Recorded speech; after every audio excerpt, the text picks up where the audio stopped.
Assalamualaikum warahmatullahi wabarakatuh. Perkenalkan, nama saya Kiti Revita dari Prodi D3 Keperawatan tingkat 2B.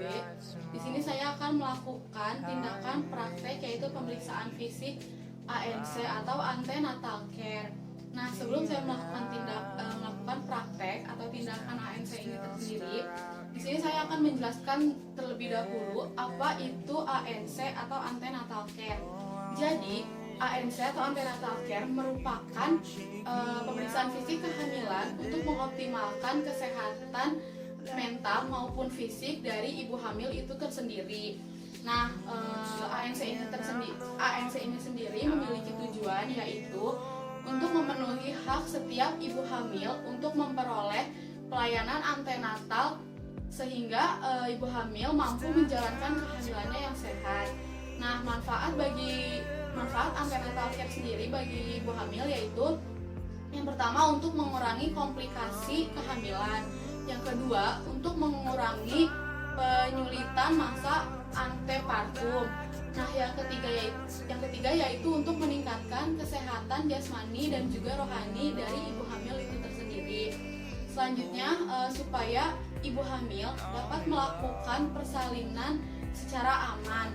Nah, selanjutnya manfaat bagi janin tersendiri yaitu untuk memelihara kesehatan ibu sehingga dapat mengurangi prematuritas, terus kelahiran mati, dan juga berat badan bayi yang rendah.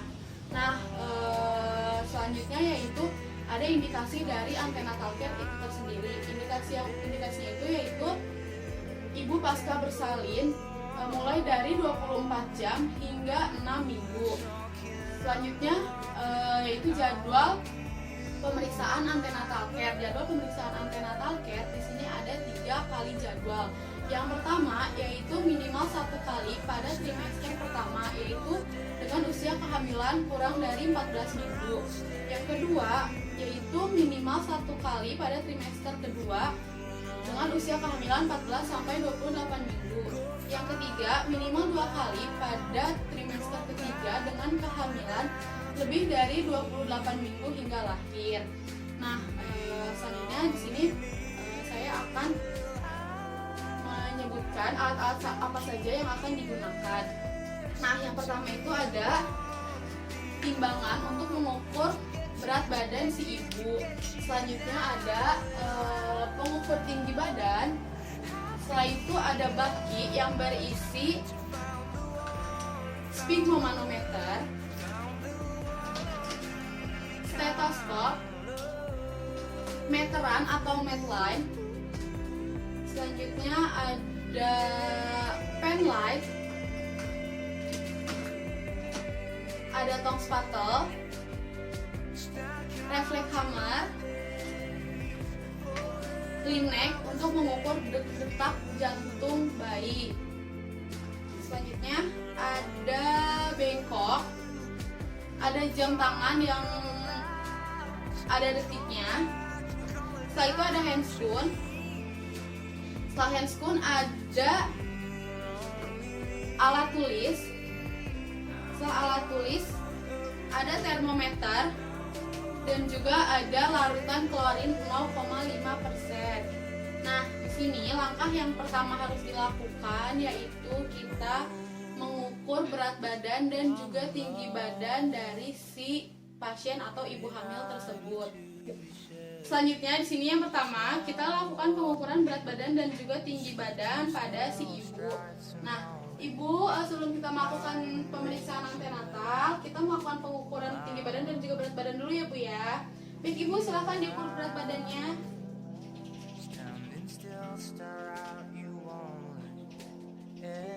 Nah, setelah dilakukan pengukuran berat badan, kita lakukan pengukuran tinggi badan. Maaf ya Bu ya, diukur tinggi badannya dulu. Tinggi badan si ibu 160 cm. Nah, setelah itu kita mengukur besar lingkar menggunakan medline atau meteran. Maaf ya Bu ya.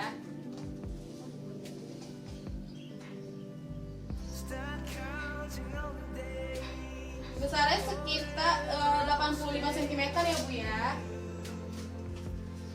Selanjutnya kita meminta pasien untuk berbaring di atas tempat tidur. Ibu, maaf ya Bu, Ibu bisa berbaring di atas tempat tidur. Saya bantu ya.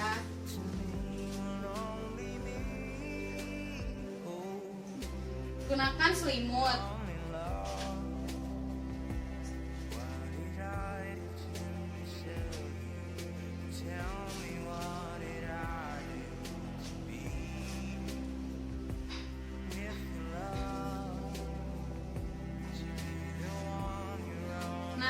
Selanjutnya, sebelum melakukan tindakan, langkah baiknya kita menutup sampiran untuk menjaga privasi pasien. Setelah menutup sampiran, kita lakukan komunikasi terapeutik kepada pasien dan juga inform konsen pasien. Selamat pagi Bu, apakah benar dengan Ibu Latisa? Iya benar. Baik Ibu, di sini saya perawat Fitri Vita yang bertugas dari jam 7 hingga jam 2 siang.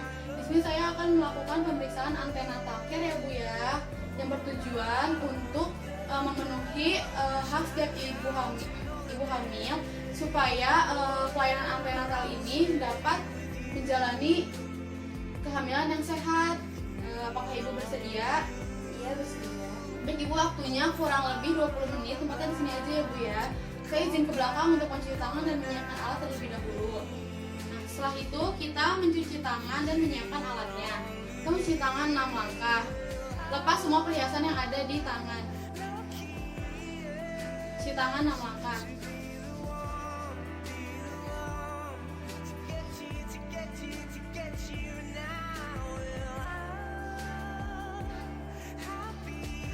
Cuci tangan ini sendiri tidak boleh dilakukan di depan pasien ya, harus di belakang pasien.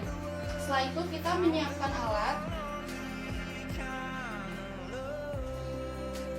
Kita mendekatkan alat. Setelah itu kita meminta pasien untuk miring kiri. Di sini kita akan melakukan pengukuran suhu, nadi dan juga respirasi. Ibu maaf ya Bu ya, miring kiri saya bantu. Nah, setelah itu kita lakukan pengukuran suhu menggunakan termometer. Sebelumnya kita bersihkan dahulu termometer menggunakan kapas alkohol dan hingga ke reservoir.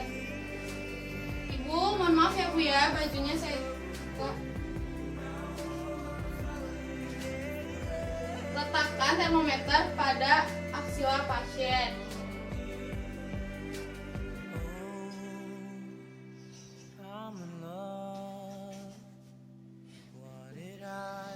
Sambil menunggu termometer, kita lakukan pengukuran nadi dan juga respirasi dengan memegang tangan pasien. Ibu maaf ya Bu ya. Kita hitung selama 1 menit penuh.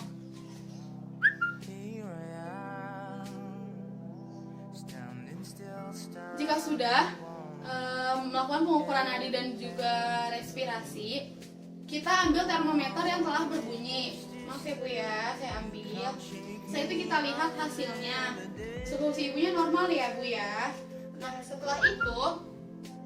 setelah kita melakukan pengukuran suhu, nadi dan juga respirasi, kita meminta pasien untuk telentang kembali. Maaf ya Bu ya, tidur telentang lagi. Setelah itu kita melakukan pemeriksaan fisik mulai dari kepala. Nah, di mana pada bagian kepala ini kita bisa menginspeksi, kita bisa melihat apakah kondisi kulit kepala si ibu ini bersih atau tidak. Terus pada bagian rambutnya apakah berminyak atau tidak, apakah ada ketombe atau tidak. Nah, selanjutnya kita palpasi menggunakan tangan. Maaf ya Ibu ya, apakah ada nyeri tengkan atau benjolan di bagian kepala. Nah, setelah itu kita lakukan pemeriksaan pada area wajah. Kita inspeksi pada bagian wajah, apakah wajah si ibu ini simetris atau tidak. Dan juga kita lakukan palpasi. Bu, apakah ada nyeri tekan? Selanjutnya kita lakukan pemeriksaan pada area mata. Kita lihat apakah konjungtivanya anemis atau ananemis. Ibu maaf ya Bu ya, boleh dibuka kacamatanya. Kita lihat bagian konjungtiva si ibu. Normalnya yaitu ananemis. Selanjutnya kita periksa bagian sklera si ibu, yaitu kita lihat apakah sklera si ibu itu ikterik atau anikterik.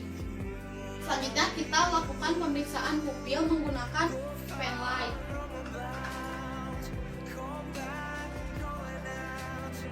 Maaf ya ibu ya. Kita lihat apabila pupil membesar berarti itu tandanya normal. Nah, selanjutnya kita lakukan pemeriksaan pada bagian hidung. Kita lihat apakah hidung si ibu simetris atau tidak. Lalu terdapat kotoran atau tidak, dan juga ada nyeritaan atau tidak. Ibu maaf ya Bu, apakah ada nyeritaan? Selanjutnya kita akan pemeriksaan pada area bibir. Kita lihat apakah si bibir si ibu kering, lalu apakah ada luka atau tidak, dan juga kita lanjut ke pemeriksaan telinga. Kita lihat apakah telinga si ibu simetris antara kanan dan kiri, dan juga apakah keadaan telinga ibu itu bersih atau tidak. Selanjutnya kita lakukan pemeriksaan leher, yaitu kita untuk melihat apakah ada pembesaran kelenjar tiroid dan juga pembesaran GPV atau vena jugularis, dengan meminta ibu untuk kepala posisi miring. Ibu maaf ya Bu ya, kepalanya miring. Kita lihat di sini apakah ada pembesaran vena jugularis atau tidak. Jika sudah, selanjutnya kita lakukan pemeriksaan dada, dimana sebelum melakukan pemeriksaan dada kita meminta pasien untuk membuka bajunya terlebih dahulu. Ibu maaf ya Ibu ya, bajunya boleh dibuka. Jika baju sudah dibuka, kita lakukan pemeriksaan. Yang pertama kita inspeksi apakah bagian payudara si ibu ini simetris atau tidak, apakah besar sebelah atau tidak, dan juga kita inspeksi apakah ada luka, lesi ataupun jejas. Selanjutnya kita periksa bagian puting, apakah puting ibu ini terbenam atau menonjol. Selanjutnya kita memeriksa dengan menyuruh kedua tangan ibu diangkat ke atas. Ibu maaf ya Bu ya, tangannya diangkat ke atas. Nah, setelah itu kita lakukan perabaan pada bagian payudara, mulai dari aksila hingga ke payudara dan juga puting. Ibu maaf ya Bu ya. Setelah itu kita melakukan ini untuk mengetahui apakah ada benjolan pada area payudara atau tidak, dan juga ada pembesaran kelenjar dan juga pembekakan payudara, dan untuk mengetahui apakah ada tidaknya pengeluaran ASI dari si ibu ini. Nah, selanjutnya, ibu maaf ya Bu, sudah ya. Jika sudah melakukan pemeriksaan bagian dada, kita lanjutkan ke pemeriksaan bagian abdomen. Nah, dimana pada bagian abdomen ini kita bisa melakukan yang pertama itu inspeksi. Maaf ya Bu ya, saya turunin selimutnya dulu. Bajunya saya buka lagi ya Bu. Kurang lebih seperti ini. Nah, sebelum kita lanjutnya, kita menggunakan hand spoon terlebih dahulu.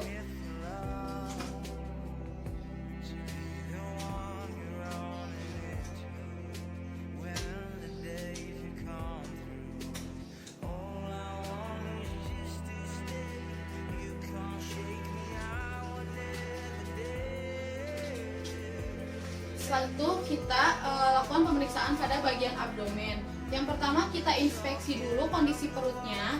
Kondisi perut ibu itu bagaimana? Apakah ada bekas operasi maupun itu operasi sesar atau operasi appendix atau usus buntu, kita lihat. Nah, lalu kita lihat apakah ada tanda-tanda seperti linea spidernum atau garis yang memanjang, karena tidak semua ibu hamil memiliki itu. Selanjutnya, apakah ada strie spidernum, yaitu kulit perut ibu itu seperti kulit jeruk. Ini kita lihat apakah warnanya sesuai atau sama dengan bagian tubuh lainnya atau tidak. Karena biasanya pada ibu hamil kehamilan pertama dan kehamilan kedua seterusnya itu kondisi warna perut si ibu hamil itu akan berbeda.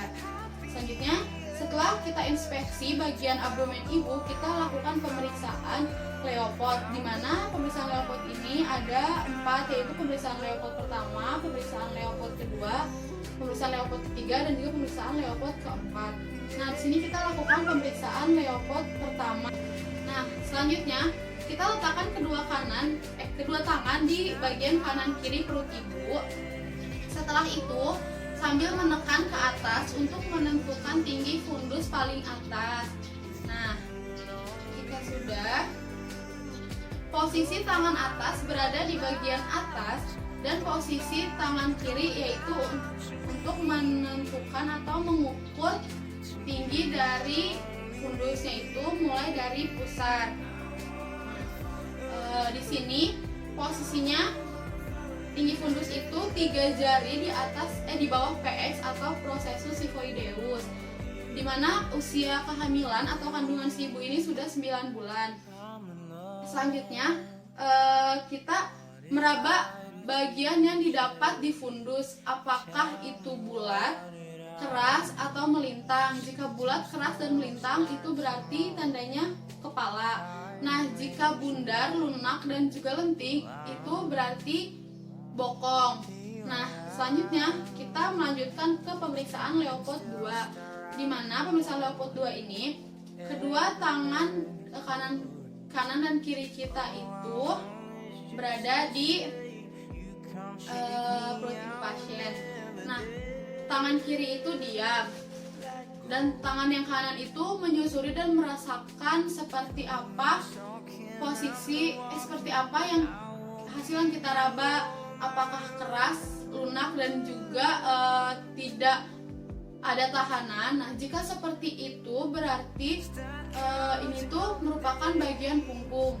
Jadi pada bagian perut ibu sebelah kanan itu merupakan bagian punggung si janin atau bayi, dan bagian sebelah kiri ibu itu merupakan wajahnya. Nah, kita lakukan secara bergantian. Sekarang tangan kanan yang diam dan tangan yang kiri yang meraba. Nah, setelah itu, jika terdapat tonjolan yang kecil, berarti itu merupakan tangan atau bagian ekstremitas. Nah, selanjutnya jika kita sudah menentukan bagian apa, kita bisa menghitung detak jantung janin menggunakan Linex menggunakan Linex. Kita letakkan pada posisi yang tadi telah ditentukan, misalkan di sini kita letakkan, lalu kita dengarkan si detak jantung janin ini. Posisi si kepala perawat tidak boleh menghadap ke si ibu dan kita harus membelakangi si ibu. Maaf ya ibu ya. Dengarkan selama 1 menit. Nah, jika sudah, kita bisa mendapatkan hasil yaitu sekitar 140 sampai 160 kali.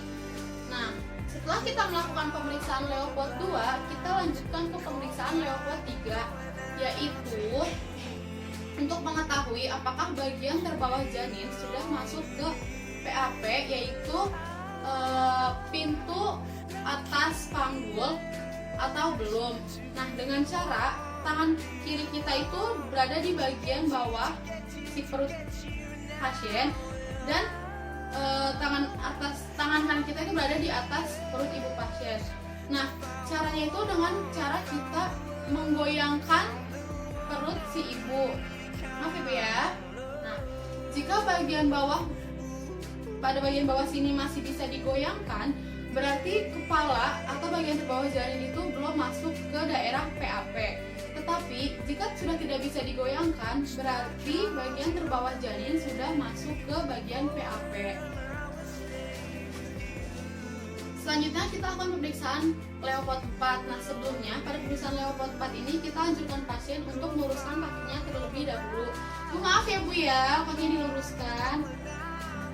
Setelah itu posisi kita itu membelakangi pasien dengan kedua tangan bagian jari itu berada di bawah pusar. Jadi posisinya itu kurang lebih seperti ini ya. Nah, seperti ini. Nah, kita raba. Jika kedua tangan masih bertemu, berarti bagian bawah janin itu sudah masuk ke daerah PAP. Tetapi jika kedua jari sejajar atau seperti ini, berarti baru sebagian yang masuk ke area PAP.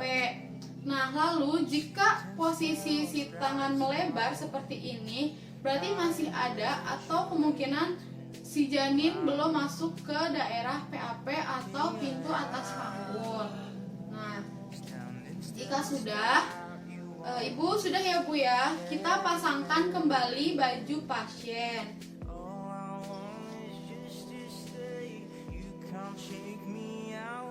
Jika sudah kita pakaikan kembali baju pasien, kita lakukan selanjutnya yaitu pemeriksaan genitalia. Kita tutup dulu menggunakan selimut. Ibu maaf ya Bu ya. Selanjutnya saya akan melakukan pemeriksaan area genitalia, yaitu dengan meminta pasien untuk menekuk kedua kakinya. Ibu maaf ya Bu, kakinya ditekuk. Buka selimut. Nah, selanjutnya itu yang pertama kita inspeksi, kita lihat dulu apakah ada luka atau episiotomi dan ada tidaknya edema pada bagian genitalia ibu, serta apakah ada varises pada bagian vagina dan juga apakah ada cairan yang keluar dari vagina. Nah, selanjutnya kita sekaligus memeriksa pada bagian anus. Pada bagian pemeriksaan anus ini kita meminta ibu untuk mengedan. Ibu maaf ya Bu ya, mengedan.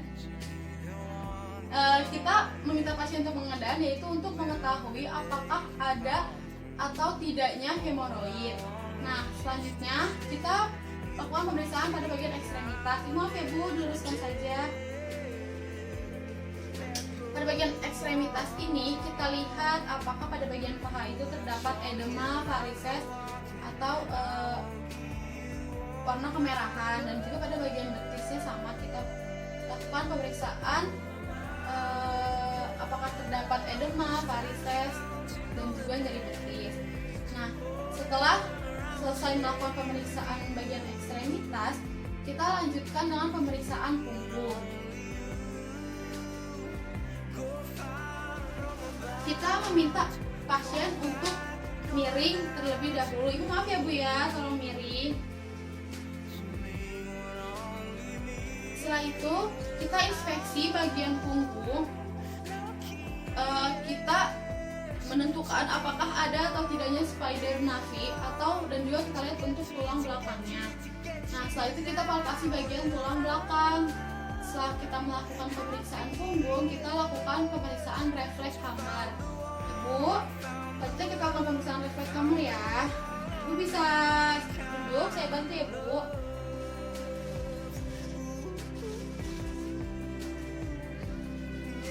Setelah itu kita lakukan pemeriksaan refleks kamar, yaitu untuk mengetahui respon dari patella ibu. Kita lakukan pemeriksaan refleks kamar.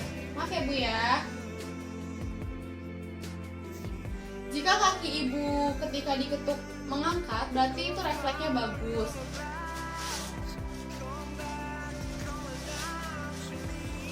Setelah itu perintahkan pasien untuk posisi telentang kembali. Maaf ya. Saya pakaikan selimutnya ya Bu.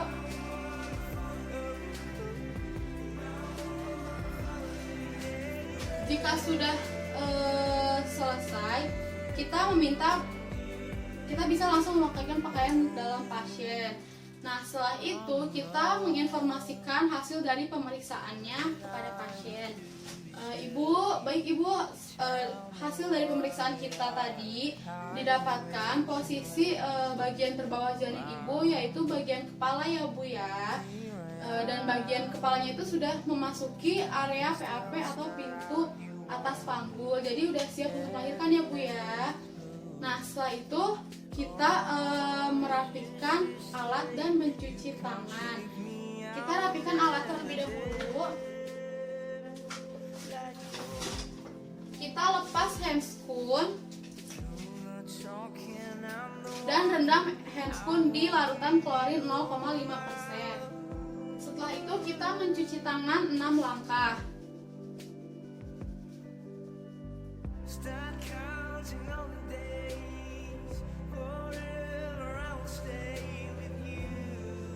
Setelah kita mencuci tangan 6 langkah, kita melakukan tahap terminasi pada pasien. Baik Ibu, gimana perasaannya setelah saya lakukan pemeriksaan? Apakah Ibu merasa lebih nyaman? Iya. Baik Ibu, tugas saya sini sudah selesai. Apabila Ibu memerlukan bantuan saya, keluarga Ibu bisa menemui saya di ruang perawat, atau Ibu bisa menekan tombol yang ada di atas tempat tidur Ibu ya Bu ya. Semoga lekas sembuh ya Bu ya. Saya permisi. Assalamualaikum. Iya, salam. Terima kasih.